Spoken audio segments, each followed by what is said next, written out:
क्या हो अगर मैं कहूं कि किसी भी अदालती मामले में, मेरा मतलब है किसी भी केस में, जीत इस बात पे निर्भर नहीं करती कि वकील अदालत में कितनी जोर से मेज थपथपा रहा है। हाँ, वो जो हम अक्सर फिल्मों में देखते हैं। बिल्कुल, पसीने से लथपथ वकील, नाटकीय बहस और अचानक से वो ऑब्जेक्शन मिलॉर्ड चिल्लाना। वो सब असल जिंदगी में बहुत कम होता है। एग्जैक्टली। तो आज की इस गहन चर्चा का मिशन इसी बहुत बड़े मिथक को जड़ से उखाड़ना है। आज हम family courts act, CPC, Hindu marriage act और घरेलू हिंसा अधिनियम से जुड़े दस्तावेजों की गहराई में उतरेंगे। और ये दस्तावेज सच में आंखें खोलने वाले हैं। बिल्कुल है। इन स्रोतों से जो सबसे चौंकाने वाली बात सामने आती है ना, वो ये है कि किसी भी केस की 50% जीत, हाँ आधी जीत, अदालत के कमरे में नहीं बल्कि महीनों पहले एक शांत कमरे में टाइप किए गए दस्तावेजों पर निर्भर करती है। मतलब ड्राफ्टिंग के स्तर पर ही तय हो जाती है। सही बात है। एक आम धारणा बन गई है कि वकालत का मतलब सिर्फ अच्छी वाक्पटुता या हाजिर जवाबी है। हाँ, जो सबसे तेज बोलेगा वो जीतेगा। बिल्कुल। लेकिन जो दस्तावेज आज हमारे सामने हैं वो एकदम अलग कहानी बयां करते हैं।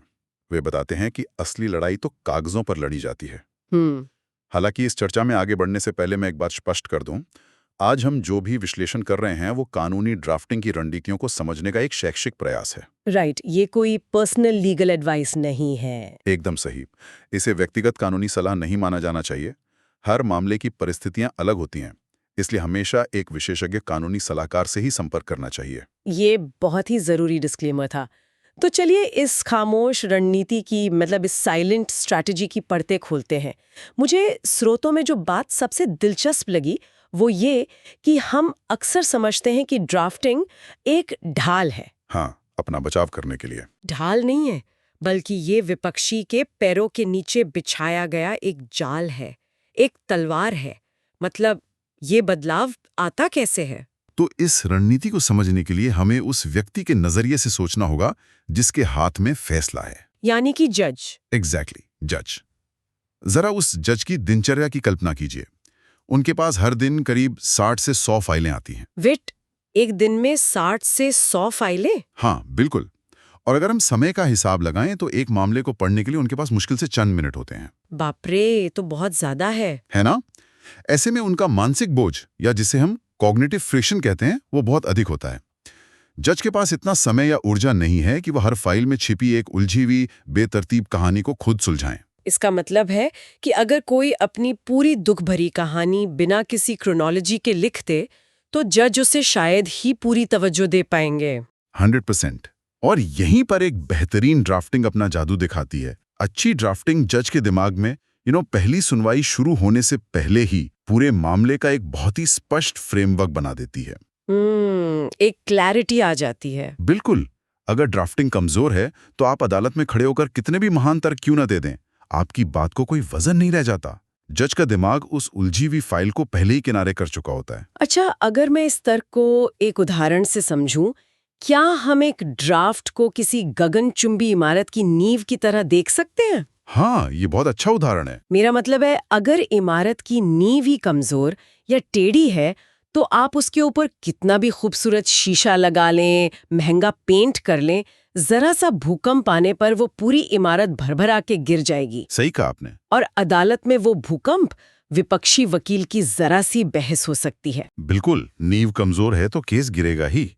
और जो आपने भी तलवार और हमले की बात की थी ना, वो इसी नींव में छिपी होती है। वो कैसे? एक चतुर वकील केवल अपनी कहानी नहीं बताता, वो ड्राफ्ट में तथ्यों को इस चतुराई से बुनता है कि विपक्षी का सबसे बड़ा हथियार शुरू में ही छिन जाए। क्या आप इसका कोई प्रैक्टिकल उदाहरण दे सकते हैं? जैसे मान लीजिए कोई लिमिटेशन एक्ट या समय सीमा का मामला है, तो ड्राफ्टिंग उसे कैसे बेअसर कर सकती है? अच्छा सवाल है। मान लीजिए कि किसी विवाद में केस दायर करने की समय सीमा 3 साल है। ठीक है, 3 साल। अगर वकील ने अपनी ड्राफ्टिंग में ये स्पष्ट नहीं किया कि विवाद असल में शुरू कब हुआ, तो विपक्षी वकील सबसे पहला वार यही करेगा कि मिलॉर्ड, ये केस तो समय सीमा के बाहर है, इसे खारिज किया जाए। ओह, तो केस वहीं खत्म। एग्जैक्टली। लेकिन एक चतुर ड्राफ्टिंग में वाद का कारण, मतलब वो घटना जिसने आपको अदालत आने पर मजबूर किया, उसकी तारीखों को इस तरह से स्पष्ट रूप से पिरोया जाता है कि समय सीमा का वो तर्क अदालत में उठने से पहले ही दम तोड़ देता है। वाह, मतलब आपने विरोधी के वार करने से पहले ही उसकी तलवार तोड़ दी। बिल्कुल ऐसा ही है।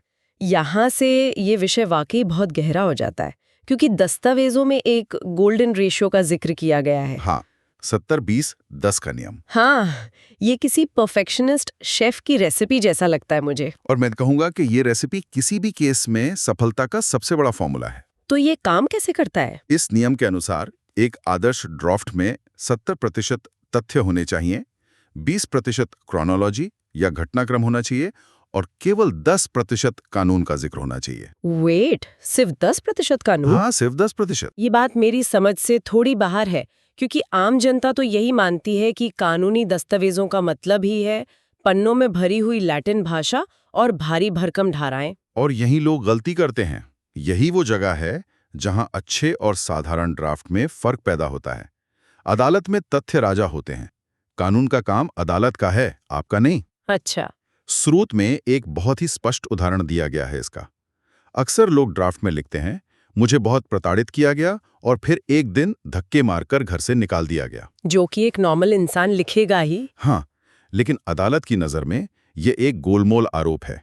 इसके बजाय लिखना चाहिए, 15 मार्च 2023 को सुबह 10 बजे शारीरिक मारपीट हुई और घर से बाहर निकाल दिया गया। तो अस्पष्ट आरोपों की जगह एकदम सटीक तारीख और घटना का विवरण देना ही 70% वाला हिस्सा है। बिल्कुल। लेकिन मुझे यहाँ एक और बात खटक रही है। स्रोत में ये भी लिखा है कि तथ्यों में सबूतों को नहीं मिलाना चाहिए। ये एक बहुत जरूरी पॉइंट है। मेरा मतलब है, अगर मेरे पास कोई अचूक सबूत है, कोई वीडियो या पक्की रसीद है, तो मेरी पहली रिएक्शन तो यही होगी कि मैं उसे पहले ही पन्ने पे लिख दूं, ताकि जज तुरंत मेरी बात मान ले। इसे गलत क्यों माना जाता है? क्योंकि ये ड्राफ्टिंग के नियमों के खिलाफ है। ड्राफ्टिंग में केवल तथ्य होने चाहिए, सबूत नहीं। ऐसा सीपीसी यानी सिविल प्रक्रिया संहिता के आदेश 6 के तहत अनिवार्य है। तो सबूतों का क्या करें फिर? सबूतों को हमेशा संलग्नक या एनेक्शर के रूप में याचिका के अंत में लगाना चाहिए। लेकिन क्यों? इसके पीछे कोई रणनीतिक कारण तो होगा। इसके 2 बड़े कारण हैं। पहला, जैसा मैंने पहले कहा, जज को कहानी समझनी है। अगर आप कहानी सुनाते हुए हर लाइन के बाद सबूत गिनाने लगेंगे तो पढ़ने का फ्लो टूट जाएगा और जज का मानसिक बोझ फिर से बढ़ जाएगा। एग्जैक्टली। और दूसरा और सबसे बड़ा रणनीतिक कारण ये है कि आप विपक्षी को शुरुआत में ही ये नहीं बताना चाहते कि आपके पास उस तथ्य को साबित करने के लिए असल में हथियार क्या हैं। ओह, सरप्राइज एलिमेंट। हाँ, अगर आप याचिका की मुख्य बॉडी में बहुत अधिक कानून की धाराएं या सबूतों का विश्लेषण लिख देते हैं, तो अदालत उस पूरे हिस्से को स्ट्राइक आउट कर सकती है। स्ट्राइक आउट मतलब उसे याचिका से काट कर बाहर कर सकते हैं। जी हाँ, बिल्कुल। तो मतलब आपको सिर्फ तथ्य देने हैं और सबूतों को पीछे के पन्नों में सुरक्षित रखना है। अच्छा, मुझे स्रोत में दी गई एक और तकनीक ने बहुत इम्प्रेस किया कि ड्राफ्ट के हर पैराग्राफ में केवल एक ही मुख्य तथ्य होना चाहिए। One para one fact. Right. अगर मैं इसकी तुलना करूं तो ये कुछ ऐसा है जैसे आप सामने वाले की तरफ एक एक करके गेंद फेंक रहे हो। ये एनालॉजी मुझे बहुत पसंद आई, इसे थोड़ा और समझाइए। देखिए, अगर मैं एक साथ 10 गेंदें आपकी तरफ उछाल दूं तो आप उनमें से ज्यादातर को आसानी से चकमा दे देंगे या कैच ही नहीं करेंगे। सही बात है। लेकिन अगर मैं एक पैराग्राफ में सिर्फ एक ही तथ्य लिखती हूं, यानी एक बार में एक ही गेंद फेंकती हूं, तो विपक्षी के लिए हर बात को नकारना या जिसे स्पेसिफिक डिनायल कहते हैं, वो करना लगभग नामुमकिन हो जाता है। एकदम सही। और अदालत का एक बहुत ही सख्त नियम है यहाँ पर। वो क्या? अगर विपक्षी किसी विशिष्ट तथ्य को अपनी जवाबी याचिका में स्पष्ट रूप से नकार नहीं पाता है, तो कानून की नज़र में ये मान लिया जाता है कि उसने उस तथ्य को स्वीकार कर लिया है। वाव! हाँ, यही वो खामोश रणनीति है जहां एक पैराग्राफ में एक तथ्य लिखकर आप विरोधी को फंसा लेते हैं। ये तो सच में माइंड ब्लोइंग है। अच्छा, अगर विरोधी को इस तरह फंसाना है तो क्या कोई ऐसा फ्रेमवर्क या चेकलिस्ट है जिसका वकील पालन करते हैं? दस्तावेजों में 5 स्तंभों का जिक्र है ना? हाँ, ये 5 स्तंभ किसी भी ड्राफ्ट को अभेद्य बनाने का काम करते हैं। पहला स्तंभ है प्लीडिंग्स, यानी साबित करने योग्य तथ्य। मतलब हवा-हवाई बातें नहीं लिखनी है। बिल्कुल नहीं। आपको केवल वही बातें लिखनी है जिन्हें आप अदालत में सबूतों के साथ साबित कर सकें। ठीक है। दूसरा स्तंभ क्या है? दूसरा है कॉज ऑफ एक्शन या वाद का कारण। ये वो ट्रिगर है जिसने आपको अदालत का दरवाजा खटखटाने पर मजबूर किया। जैसे कि कोई विवाद शुरू होना। हाँ, मान लीजिए किसी संपत्ति का विवाद है। अगर आप सिर्फ ये लिखते हैं कि ये जमीन मेरी है, तो ये कमजोर वाद का कारण है। तो सही तरीका क्या होगा? आपको लिखना होगा कि 10 अप्रैल को विपक्षी ने इस जमीन पर अवैध रूप से दीवार खड़ी करनी शुरू कर दी। अगर ये ट्रिगर कमजोर हुआ तो केस वहीं खत्म हो जाता है। समझ गई। और तीसरा स्तंभ है क्रोनोलॉजी, यानी तिथिवार क्रम, जिसके बारे में हमने अभी बात की कि घटनाओं को एक ऑर्डर में रखना क्यों जरूरी है। बिल्कुल। और चौथा स्तंभ है लीगल इंग्रेडिएंट्स, यानी कानूनी तत्व। Legal ingredients. हाँ, हर कानून की अपनी कुछ शर्तें होती हैं। जैसे बिरयानी बनाने के लिए कुछ खास मसालों का होना जरूरी है ना? हाँ, बिना मसालों के बिरयानी कैसी? ऐसे ही किसी कानून के तहत राहत पाने के लिए कुछ खास तत्वों का होना जरूरी है। उदाहरण के लिए सीआरपीसी की धारा 125 के तहत भरण पोषण मांगने के लिए 2 बातें साबित करना अनिवार्य है। वो 2 बातें क्या है?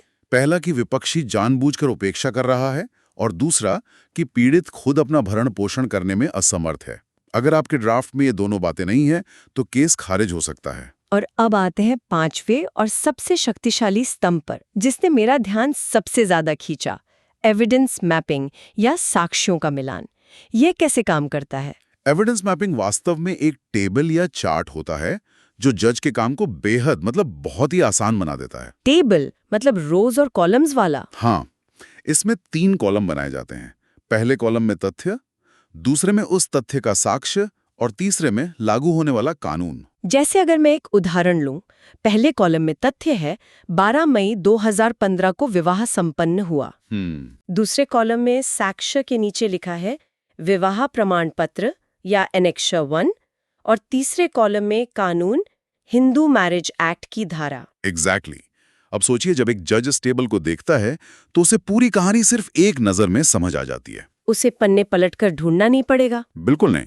उसका मानसिक घर्षण शून्य हो जाता है, और जब आप जज का काम आसान करते हैं तो फैसला आपके पक्ष में झुकने की संभावना बहुत बढ़ जाती है। ये तो बहुत ही स्मार्ट तरीका है, लेकिन इस सब के बीच एक बहुत ही प्रैक्टिकल सवाल उठता है। पूछिए। भारत में अदालती मामले कई बार सालों साल चलते हैं। हाँ, ये तो एक कड़वी सच्चाई है। तो अगर अंतिम फैसला आने में इतना लंबा समय लगने वाला है, तो कोई पीड़ित व्यक्ति जो सच में तुरंत परेशानी में है, उसे शुरुआती राहत कैसे मिल सकती है? इसका जवाब है अंतरिम आवेदन या इंटरिम एप्लीकेशन। अच्छा। हाँ, इसे हम ड्राफ्टिंग का ब्रह्मास्त्र कह सकते हैं। जैसे ही मुख्य केस दायर होता है, उसके साथ ही एक अलग आवेदन लगाया जाता है। स्टेज पर ही आवेदन में 3 मुख्य बातें स्थापित करनी होती हैं। पहला है प्रथम दृष्टया मामला या प्राइमा फेसी केस। मतलब पहली नजर में केस मजबूत लगना चाहिए। जी, जज को फाइल देखकर लगना चाहिए कि आपके मामले में सच में दम है। दूसरा है अपूर्णीय क्षति या इर्रिपेरेबल इंजरी। इर्रिपेरेबल इंजरी मतलब ऐसा नुकसान जिसकी भरपाई न हो सके। एग्जैक्टली। आपको यह साबित करना होगा कि अगर आज तुरंत कोई आदेश नहीं दिया गया तो ऐसा नुकसान होगा जिसकी भरपाई बाद में पैसों से नहीं की जा सकेगी। जैसे अगर कोई किसी के घर को तोड़ने आ रहा है, तो अगर घर टूट गया तो बाद में फैसला हक में आने पर भी वो घर वापस तो नहीं बन सकता रातों रात। बहुत सही उदाहरण दिया आपने। और तीसरा सबसे महत्वपूर्ण तत्व है सुविधा का संतुलन या बैलेंस ऑफ कन्वीनियंस। ये क्या होता है? इसे आसान भाषा में समझें तो जज ये देखता है कि अगर मैं आज फैसला नहीं सुनाता या रोक नहीं लगाता तो किस पक्ष को ज्यादा भारी नुकसान झेलना पड़ेगा। तराजू के पल्ले तोलना। हाँ, अगर आपका ड्राफ्ट इन 3 शर्तों को मजबूती से पेश कर देता है तो आपको अंतरिम राहत तुरंत मिल जाती है। एक लंबी कानूनी लड़ाई में यह पहली और सबसे बड़ी जीत होती है। ये बहुत ही रणनीतिक है, लेकिन मैं यहाँ थोड़ा रुककर एक विरोधाभासी सवाल उठाना चाहूंगी। जी बिल्कुल। हम फैमिली कोर्ट के मामलों की बात कर रहे हैं।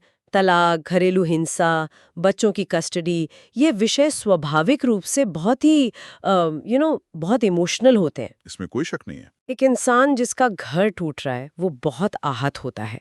तो फिर दस्तावेजों में ये लिखना कि मेरे साथ बहुत अत्याचार हुआ या इन्होंने मेरी जिंदगी बर्बाद कर दी, ऐसी भावनात्मक बातें लिखना कानूनी रूप से आत्मघाती या सुसाइडल क्यों माना जाता है? आपने इस पूरी चर्चा का सबसे नाजुक पहलू छुआ है। इंसान होने के नाते भावनाओं में बह जाना बहुत स्वाभाविक है। वही तो। लेकिन हमें ये नहीं भूलना चाहिए कि न्याय व्यवस्था सहानुभूति पर नहीं, साक्ष्यों पर चलती है। सबूत मांगती है। बिल्कुल। जब अपने ड्राफ्ट को एक मेलोड्रामा या किसी उपन्यास की तरह लिखते हैं तो आप तकनीकी रूप से एक बहुत बड़ा खतरा मोल ले रहे होते हैं। खतरा कैसा? क्या जज को ये पढ़कर सहानुभूति नहीं होगी? सहानुभूति हो सकती है, लेकिन अदालत नियमों से बंधी है। सीपीसी में एक नियम है, ऑर्डर 7 रूल 11। ये क्या करता है? ये जज को शक्ति देता है कि अगर किसी याचिका में स्पष्ट वाद का कारण नहीं है और सिर्फ कोरी भावनाएं भरी हैं, तो वो केस को सुनवाई शुरू होने से पहले ही उठाकर बाहर फेंक सकता है। ओ माय गॉड, मतलब सिर्फ रोने धोने से केस शुरू होने से पहले ही खत्म हो सकता है। जी हाँ, सुनने में कठोर है, लेकिन इसका एक और बहुत बड़ा कारण है क्रॉस एग्जामिनेशन, यानी जिरह। जिरह में क्या होता है? आप अपने ड्राफ्ट में जो भी शब्द लिखते हैं, विपक्षी वकील अदालत में उस हर एक शब्द पर आपसे सवाल कर सकता है। इसे ड्राफ्टिंग की भाषा में सरफेस एरिया या निशाना बनने का दायरा कहते हैं। अच्छा, तो अगर मैंने भावनाओं में बहकर 10 पन्ने लिख दिए हैं जिसमें मैंने 50 अलग अलग आरोप लगा दिए हैं, तो मैंने असल में विपक्षी वकील को खुद पर हमला करने के लिए एक बहुत बड़ा दायरा दे दिया है। एकदम सही पकड़े आप। भावनाओं में बहकर लिखा गया हर अतिरिक्त शब्द विपक्षी को आपकी विश्वसनीयता गिराने का मौका देता है। कैसे? मान लीजिए आपने लिखा कि उसने मुझे हजारों बार मारा। जिरह के दौरान वकील पूछेगा, अच्छा, हजारों बार? क्या आपके पास एक भी मेडिकल रिपोर्ट है? और अगर रिपोर्ट नहीं हुई? तो जज के सामने यह साबित हो जाएगा कि आप बातों को बढ़ा चढ़ाकर पेश करते हैं, और इससे आपकी बाकी की सच्ची बातों पर से भी भरोसा उठ जाएगा। समझ गई। इसीलिए ड्राफ्टिंग में कम ही अधिक है या लेस इज मोर का सिद्धांत काम करता है। आपको बस तथ्य देने हैं बिना किसी भावनात्मक रंग-रोगन के। ये सच में एक आंखें खोलने वाला कॉन्सेप्ट है। सरफेस एरिया कम रखना ताकि विपक्षी वार ही ना कर सके। चलिए, अब इस बातचीत को एक कदम और आगे ले जाते हैं, एंटिसिपेटरी ड्राफ्टिंग की ओर। पूर्वानुमानित ड्राफ्टिंग। स्रोतों में ड्राफ्ट करने वाले वकीलों की तुलना शतरंज के ग्रैंड मास्टर से की गई है। मुझे ये बहुत इंटरेस्टिंग लगा। और ये तुलना 100% सटीक भी है। एक बेहतरीन वकील केवल अपनी चाल नहीं चलता, वो विपक्षी की अगली 3 संभावित चालों का पहले ही अनुमान लगा लेता है। मतलब वो माइंड रीडर बन जाता है। एक तरह से वो सोचता है कि अगर मैं ये तथ्य पेश करूंगा तो विरोधी अपने बचाव में क्या तर्क लेकर आएगा। लेकिन ये तो सिर्फ अनुमान हुआ ना, इसका ड्राफ्टिंग के पन्नों पर असल में इस्तेमाल कैसे होता है? मैं एक उदाहरण देता हूँ। मान लीजिए पत्नी ने पति पर घर से निकालने का आरोप लगाया। ठीक है। अब वकील को पता है कि पति अदालत में ये बचाव लेगा कि मैंने निकाला नहीं, ये तो आपसी सहमति से अपनी मर्जी से गई थी। हाँ, ये एक बहुत कॉमन डिफेंस है। बिल्कुल। अब एंटिसिपेटरी ड्राफ्टिंग में वकील मुख्य याचिका में ही एक वाक्य जोड़ देगा, दिनांक 20 मई को मेरे बार बार मना करने और सुलह की तमाम गुजारिशों के बावजूद मुझे जबरदस्ती घर से बाहर निकाल दिया गया। कमाल है। मतलब वकील ने शतरंज के खेल में विरोधी के ऊंट को चलने से पहले ही अपना प्यादा आगे कर दिया। एग्जैक्टली। जब पति का वकील आपसी सहमति का तर्क देने की सोचेगा, तो वो देखेगा कि ड्राफ्ट में पहले ही सुलह की गुजारिशों का जिक्र करके उस तर्क की हत्या की जा चुकी है। यही एंटिसिपेटरी ड्राफ्टिंग है, विपक्षी के हर संभावित बचाव को पहले से ही न्यूट्रलाइज कर देना। जब आपका ड्राफ्ट कानून, तथ्य और साक्षी के ऐसे सटीक त्रिकोण पर खड़ा होता है तो वो लगभग अजय बन जाता है। और इसका अंतिम नतीजा क्या होता है? क्या ऐसे केस जल्दी खत्म होते हैं? दस्तावेज बताते हैं कि जब ड्राफ्ट इतना मजबूत होता है तो कई बार विपक्षी वकील को फाइल पढ़ते ही समझ आ जाता है कि अदालत में इस केस से लड़ना नामुमकिन है। तो वो हार मान लेते हैं। वो मजबूर होकर अदालत के बाहर सेटलमेंट या समझौते के लिए तैयार हो जाते हैं। फैमिली कोर्ट्स एक्ट की धारा 9 भी काउंसलिंग और मध्यस्थता की बात करती है। एक मजबूत ड्राफ्ट उस मध्यस्थता की मेज पर आपको सौदेबाजी की सबसे शक्तिशाली स्थिति में लाकर बिठा देता है। ये वाकई एक खामोश जीत है।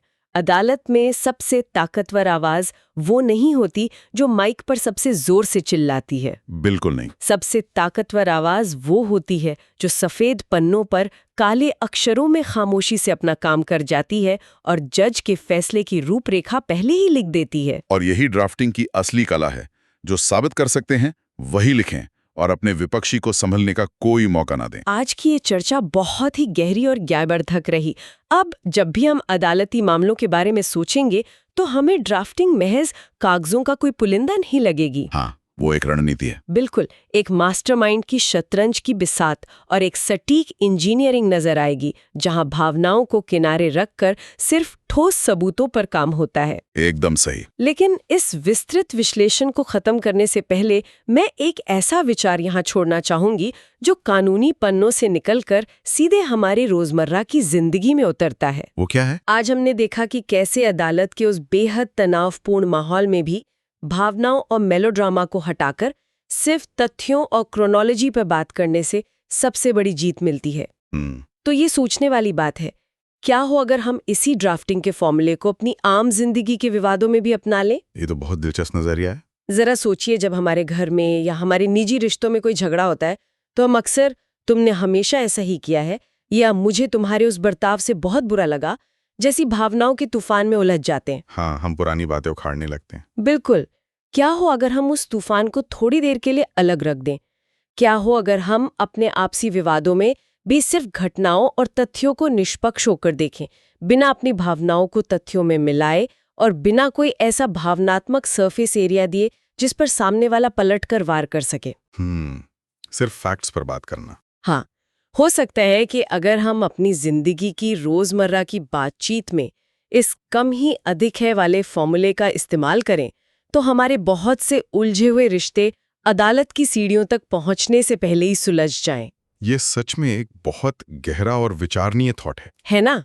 ये एक ऐसा सवाल है जिस पर हम सबको विचार करना चाहिए। इसी नए नजरिए के साथ हम आज के इस विस्तृत विश्लेषण को यहीं विराम देते हैं। इस गहन चर्चा में जुड़ने के लिए बहुत बहुत शुक्रिया। शुक्रिया।